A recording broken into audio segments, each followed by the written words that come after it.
Edna Ferber, The Gay Old Dog, written by Edna Ferber, narrated by Philip Chenevert.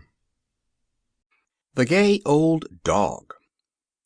Those of you who have dwelt, or even lingered in Chicago, Illinois, are familiar with the region known as the Loop. For those others of you to whom Chicago is a transfer point between New York and California, there is presented this brief explanation.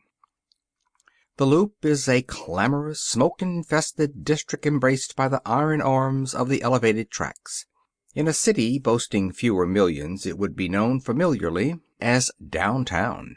From Congress to Lake Street, from Wabash almost to the river, those thunderous tracks make a complete circle, or loop. Within it lie the retail shops, the commercial hotels, the theaters, the restaurants. It is the Fifth Avenue and the Broadway of Chicago.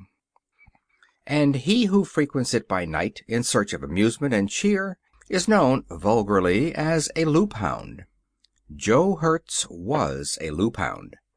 On the occasion of those sparse first nights granted the metropolis of the Middle West, he was always present, third row, aisle left. When a new Loop Cafe was opened, Joe's table always commanded an unobstructed view of anything worth viewing.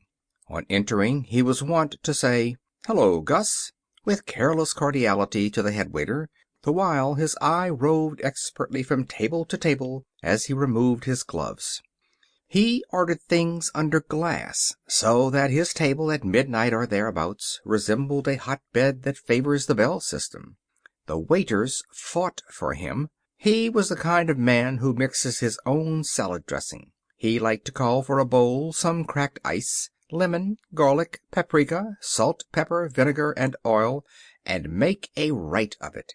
People at nearby tables would lay down their knives and forks to watch fascinated. The secret of it seemed to lie in using all the oil in sight and calling for more. That was Joe, a plump and lonely bachelor of 50. A plethoric, roving-eyed, and kindly man, clutching vainly at the garments of a youth that had long slipped past him.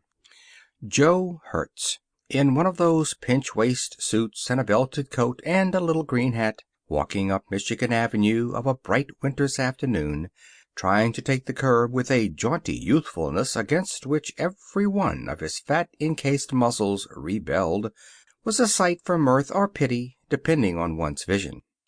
The gay dog business was a late phase in the life of Joe Hurtz.